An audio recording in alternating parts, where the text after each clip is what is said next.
délicat, comme une lampe.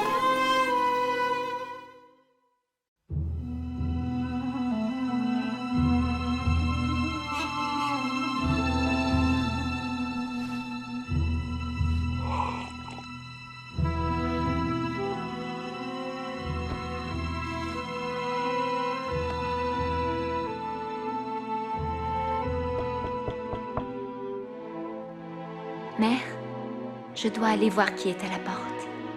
Quand je reviendrai, j'aimerais que tu reprennes un peu de soupe.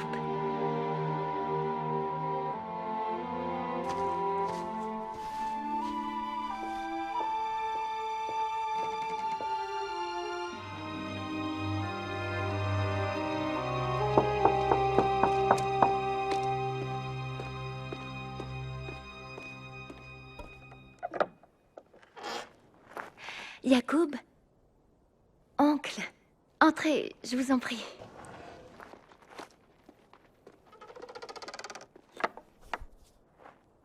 Bienvenue et veuillez attendre ici.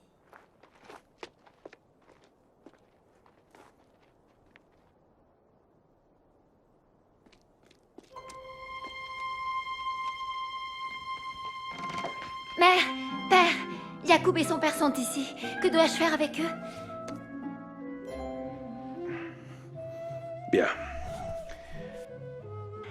Fais-les entrer dans l'autre pièce, Mariam.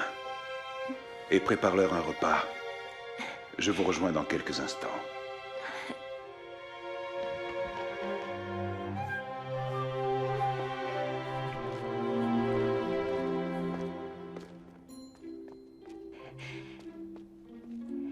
Entrez donc. Père vous accueillera dans quelques minutes. Nous sommes très heureux de votre venue. Que cette maison soit comme la vôtre.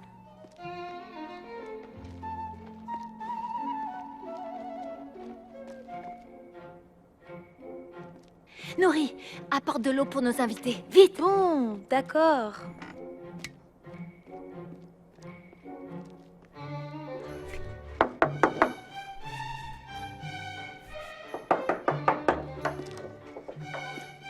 Oui, qu'est-ce que tu veux? Yacoub et son père sont là. Il faut préparer un repas. Viens, dépêche-toi. D'accord, j'arrive aussi vite que je peux. Vite! Calme-toi, Mariam. Non, père. Laisse-moi t'aider.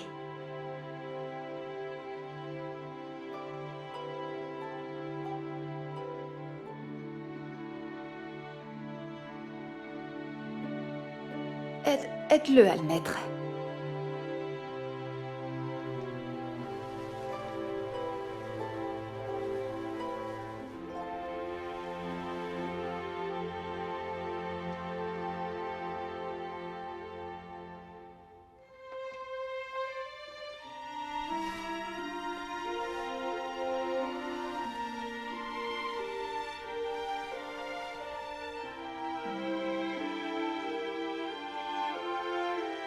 Ah,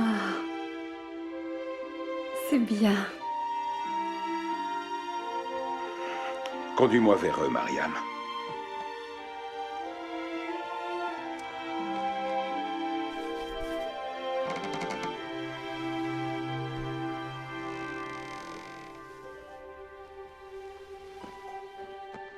Moussa.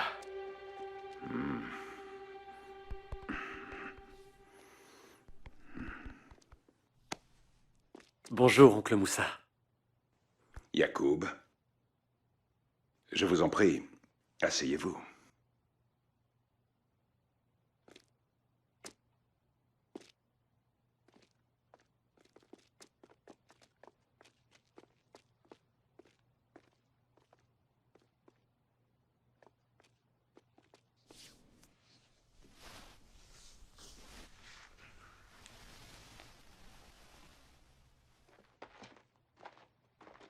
Content de te voir, Moussa.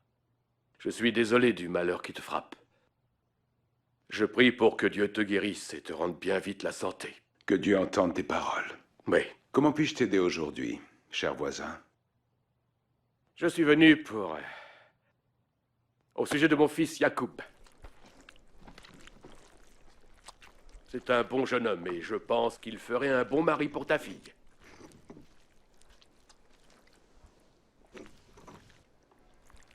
Et ensuite, il demanda à Père si on pouvait écourter les fiançailles. Il disait que les temps sont durs et que personne ne connaît l'avenir. Il veut que nous soyons mariés dans 3 mois au lieu de 12. Qu'est-ce que ton père a dit? Il a accepté. Nous serons mariés dans 3 mois. Ils ont fait venir Ayoub et tous ont signé le contrat. Ensuite, Yacoub m'a donné ce collier.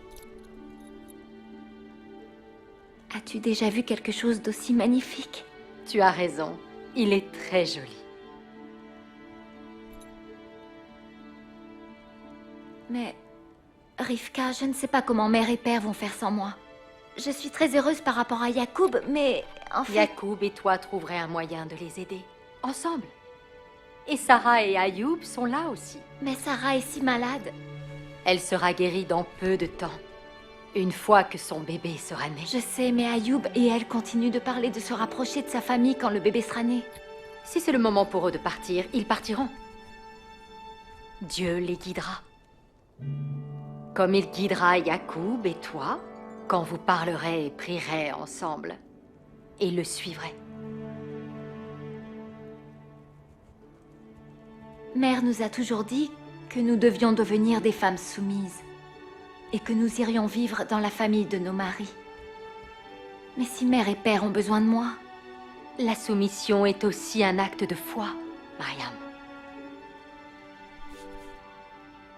Nous n'avons pas encore commencé notre vie commune que déjà je suis troublée. Oh, Rivka, je ne sais déjà pas comment être moi et... Maintenant, je suis supposée savoir comment être une épouse. En 3 mois, je n'y arriverai jamais. Mariam, être une femme soumise ne signifie pas que tu n'es pas toi-même. Yacoub en apprenant à t'aimer, et toi à te soumettre à lui, et à vous soumettre l'un à l'autre devant Dieu, vous deviendrez ces personnes uniques que Dieu vous a préparées à être. Donc, me marier avec Yacoub m'aidera à devenir une personne meilleure? Je n'ai pas dit ça, Mariam. Le fait d'être marié ou non n'influe pas sur notre valeur et notre maturité. Chacune de nous a sa propre voie et nous grandissons en lui obéissant, en le servant et en servant les autres. Je veux pouvoir servir mère et père. Tu devrais en parler à Yacoub. Tu veux dire maintenant? Eh bien, n'êtes-vous pas en train de planifier votre vie à 2? Si, je le suppose. De prendre des décisions? Si. Alors, dis-lui exactement comment tu vois les choses. Qu'il n'ait pas à deviner ce que tu penses. Dis-lui ce qui est important pour toi. Non pas pour le forcer à faire les choses comme tu le voudrais, mais pour qu'il prenne les meilleures décisions.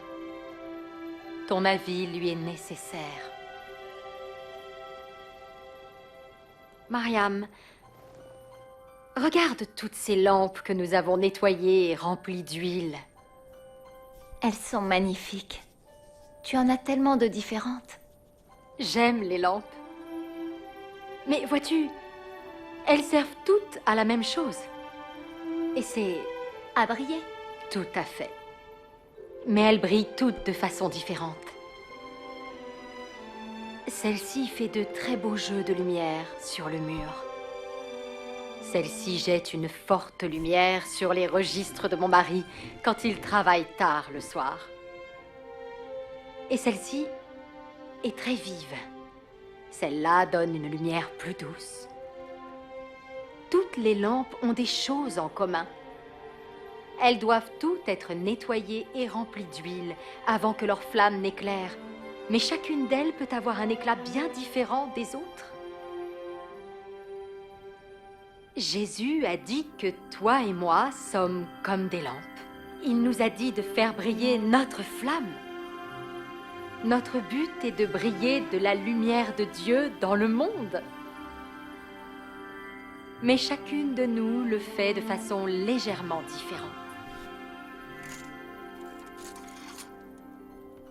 Donc, je suis comme une lampe. Oui, où que tu ailles, ton but sera toujours le même, faire briller ta flamme. Parfois, je pense que j'éteins la flamme. Quand je me dispute avec Sarah. C'est pareil pour tout le monde. Oh, mais toi, je trouve que tu es une lampe particulièrement belle. Et quelle que soit la maison où tu te trouveras, souviens-toi de briller comme Dieu t'a préparé à briller. Ta beauté devant Dieu vient du fait d'être celle qu'il t'a préparée à être. Certaines des plus belles femmes que je connais, et c'est de leur beauté intérieure que je parle, cette lumière en elles, ces femmes ont dû briller dans les pires moments et les pires endroits. Elles ont dû dépendre de Dieu pour remplir leur lampe chaque jour, instant après instant. Mais alors, il brille à travers elles, d'un éclat qui te coupe presque le souffle. Quels sont ces pires moments?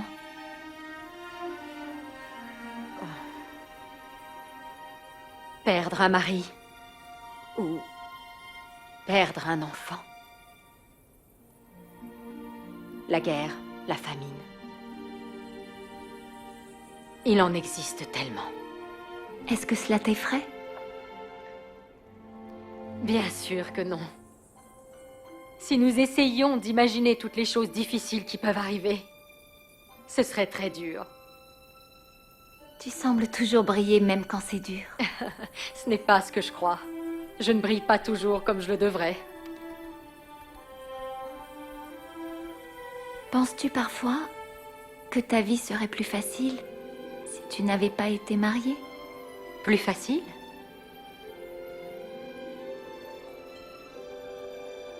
Non, je ne le crois pas. Ce serait difficile, mais autrement. Vois-tu, Mariam, nous avons toutes des dons et des opportunités différentes. Et je répondrai devant Dieu pour ce qu'il m'a donné. Mes dons, ce que je suis, ne changeraient pas si je n'étais pas mariée. Sarah a une amie qui n'est pas mariée, et je pense que les autres la regardent de haut à cause de cela. Certaines personnes pensent que le seul but d'une fille dans la vie est de se marier. Mais je crois que notre but devrait être de servir Dieu dans quelque situation que nous nous trouvions. Que nous soyons mariés ou célibataires, ou veuves comme Noura. Nous avons toutes des dons, des talents. Et nous devons faire le meilleur usage de ces talents où que Dieu nous place. Même quand nous ne sommes pas sûrs de nous? Oui, quand même.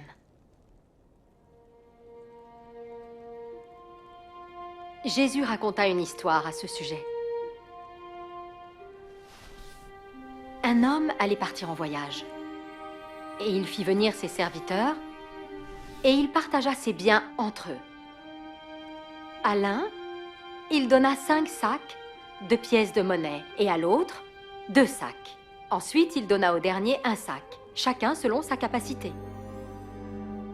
Au bout d'un certain temps, le maître de ses serviteurs revint, et il leur fit rendre compte. Celui qui avait reçu les 5 sacs d'argent dit « Maître, tu m'as confié 5 sacs d'argent? Vois, j'ai fait travailler l'argent et j'en ai 5 de plus. » Son maître répondit « C'est bien, bon et fidèle serviteur.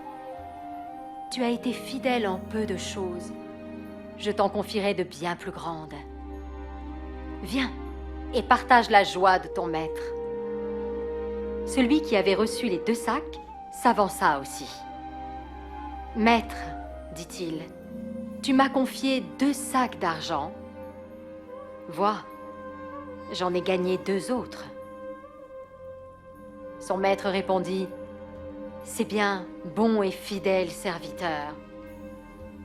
Tu as été fidèle en peu de choses. Je t'en confierai de bien plus grandes. Viens et partage la joie de ton maître. » Puis, celui qui avait reçu 1 sac d'argent s'approcha de son maître et dit « Je savais que tu es un homme dur, moissonnant où tu n'as pas semé et ramassant où tu n'as pas mis de graines. J'ai donc eu peur et je suis sorti cacher ton sac d'argent dans la terre. Regarde, voici ce qui t'appartient. Son maître lui dit, serviteur méchant et paresseux. Donc tu savais que je moissonne là où je n'ai pas semé? Alors tu aurais dû mettre mon argent en dépôt à la banque, afin qu'à mon retour, je le récupère avec les intérêts. Et le maître punit le serviteur parce qu'il n'avait pas investi le trésor qu'il lui avait confié.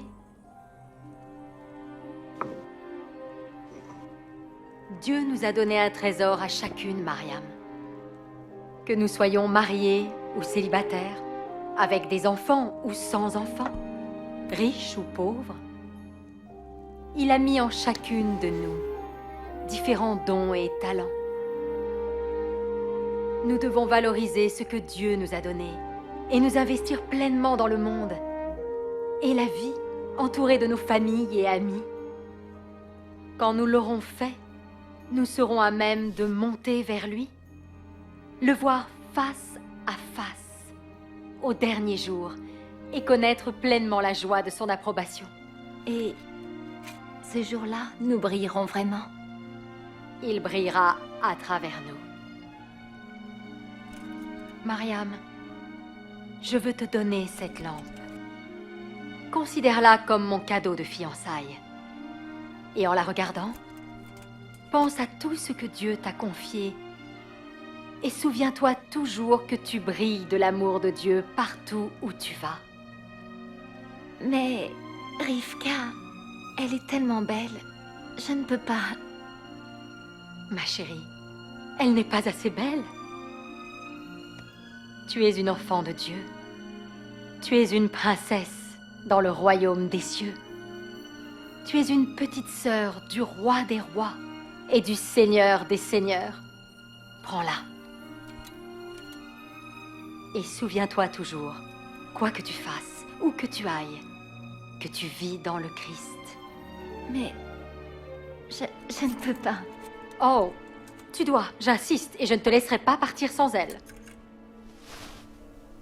J'ai tant de choses à discuter avec Yacoub, mais je dois retourner voir mère et père.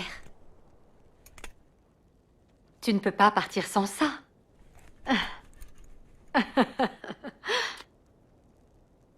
Il y a une jeune femme qui veut vous voir, madame. Fais-la entrer.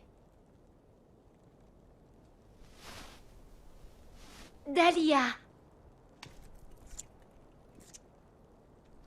Que se passe-t-il? Désolée de vous interrompre, mais...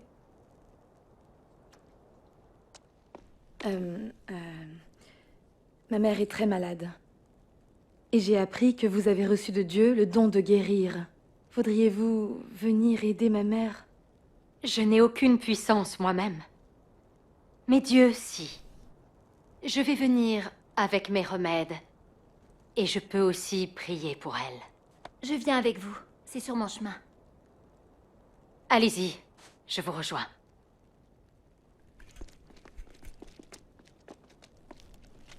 Merci, Déborah.